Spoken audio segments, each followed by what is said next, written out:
بصوا يا بنات بقى كده، نقطع خرطة كده ونشوفها. بصوا الجمال. بصوا الجمال، شايفين الحلويات؟ الله، بصوا بقيتها. ونحط شوية من الصوص بتاعها ده.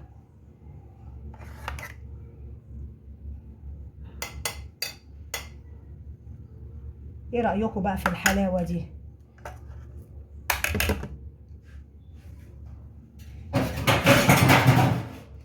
بصوا الجمال بقى، شايفين؟ بصوا الحركات. يلا لو عايزين تعملوا زيها يلا معايا واحدة واحدة كده وهنشوف هنعملها ازاي. صباح الفل والتفاؤل. ازيكم يا حبايب قلبي؟ والله كنت محتارة كالعادة زي كل يوم. بصيت في التلاجة، بصيت لقيت في شنطة فيها يجي 2 كيلو بتنجان رومي. قلت طب الحمد لله، ستر من عند ربنا. يلا يا بت قطعيهم بقى واعمليهم صينية مسقعة. وكان عندي حتة عصاج كده حلوة متعصجة جاهزة، قلت خلاص اقليهم وده على ده كده وازقها في الفرن ونعمل صينية مسقعة النهاردة. بصوا اهو البتنجان لما بقليه يعني مش بحب اغمقه قوي، ما تغمقيهوش قوي علشان ما يغمقلكيش الصوص بتاعي. تمام كده.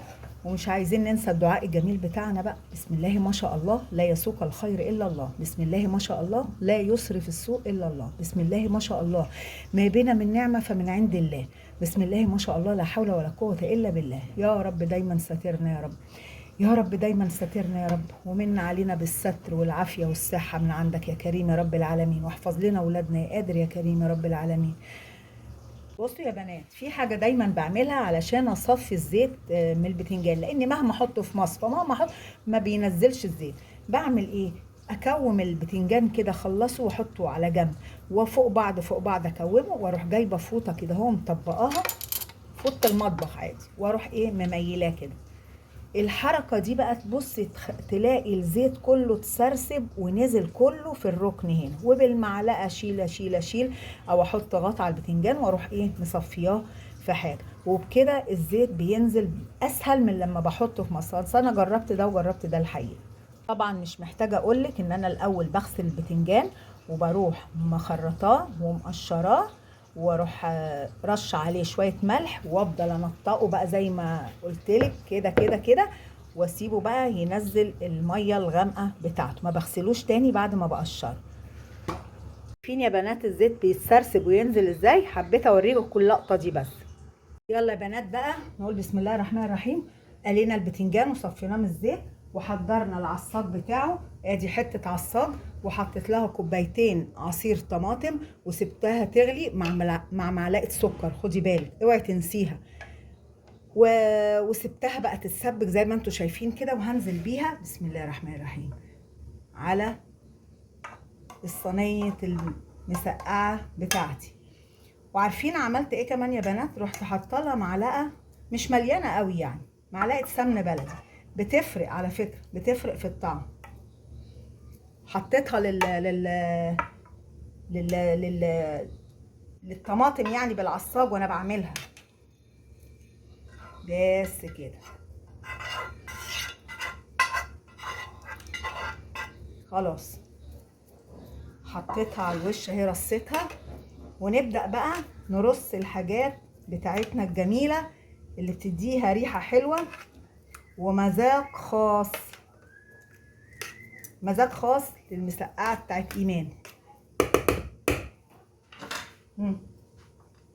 ادي قرنين فلفل رومي على طماطميتين متخرطين كده ترانشات زي ما انتم شايفين، وهنقعد ايه اقعد ارص كده اهو.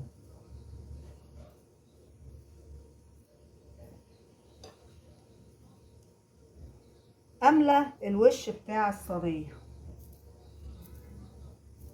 انتوا مش متخيلين الفلفل اللي بيترص ده بيبقى عامل ريحه يا خبر ابيض، بيبقى عامل ريحه يعني ايه حاجه كده اخر فحفحه. اهو رصيته اهو كله زي ما انتوا شايفين، وهبدأ ارص في الطماطم بتاعتي. في ناس يقولوا لي احنا مش بنحب الطماطم. خلاص قللي، يعني اهو قللي، بس هي اقول لك الحق بتبقى طعمها حلو قوي قوي. جربيها كده وهتعجبك جدا،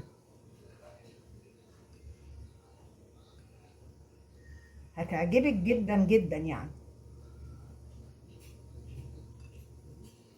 وبتفرق كده في الطعم بتاع المسقعة. لا المسقعة بتبقى حاجة تانية خالص بالترانشات دي. يلا وعصير الطماطم مش هرمي حاجة.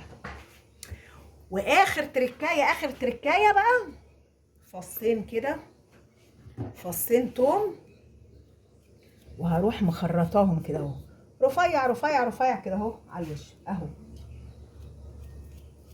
وكلي وادعيلي بقى اهو. بصوا كده، هتخلي الجيران يخبطوا عليكي يقولك ايه ده انت بتعملي ايه؟ ايه اللي قلبتي بيه ريحه العماره ده يا شيخ، حرام عليكي.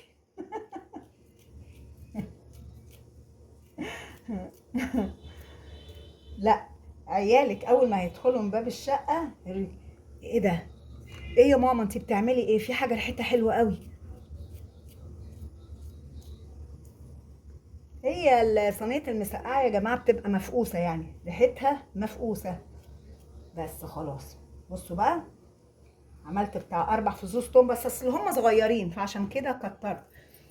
واخر حاجه، اخر حاجه اهي رشه ملح بسيطه كده، عشان بس ايه نحيق الخضار ده ما يبقاش طعمه عادم كده. ورشه فلفل بسيطه قوي، بس كده. يلا نزق في الفرن على الرف الوسطاني. خدي بالك كل حاجه اعمليها على الرف الوسطاني، ما تحطيش حاجه تحت خالص. ولو لقيتيها ناشفه لحلحيها بربع كوبايه ميه. يعني بصوا، هي عايزه تتلحلح هلحلحها.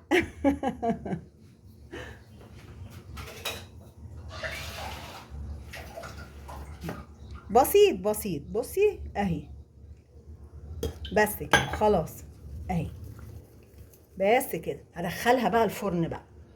شايفين يا بنات الصينيه طلعت بتزغرط. بصوا التفاصيل، بصوا الجمال والحركات، الله شمين الريحه. اهي تحفه وهايله. يلا لو عجبتكم اعملوها بقى، واوعوا تنسوني في اللايك والشير. فوتكم بعافيه حبايب قلبي.